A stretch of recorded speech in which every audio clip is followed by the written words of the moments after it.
ఈ వినాయక చవితి పండుగ ఏదో మా శక్తి కొద్దీ తోచిన కొద్దీ చేసుకుని ప్రసాదాలు అయితే పెట్టుకున్నాము. పూజ అయితే అయిపోయిందండి, చాలా సింపుల్ గా. ఏమేం చేసాము అనుకుంటారా? ఫస్ట్ అయితే పొంగల్ చేసింది మా అమ్మ. ఇది పొంగలి కొంచెం పెట్టుకుంటున్నా నేను. నెక్స్ట్ చక్కెర బెల్లం పొంగలి. ఇది వచ్చేసి పులిహార, నిమ్మకాయ పులిహార, దాంట్లోకి మినప వడ. నెక్స్ట్ నాకు ఇష్టమైన కుడుములు. వినాయకునికి ఏవైతే ఇష్టమో నాకు కూడా అవే ఇష్టం అనమాట. చూసారు కదా, ఇలా రావి ఆకుల్లో పెట్టుకుంటారనమాట కుడుములు బియ్యం పిండితో. ఇదనమాట. సో కొంచెం కొంచెం టేస్ట్ చేసి ఎలా ఉందో చెప్తా. దేవుడు తిన్నాడు, దేవుడి పేరు చెప్పుకుని మనమే కదా తినేది. ఓం గణాధిపతి నమః.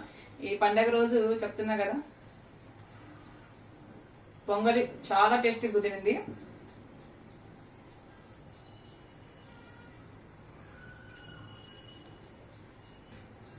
పులిహార వడ కాంబినేషన్ ఇష్టం నాకు, చాలా బాగుంది.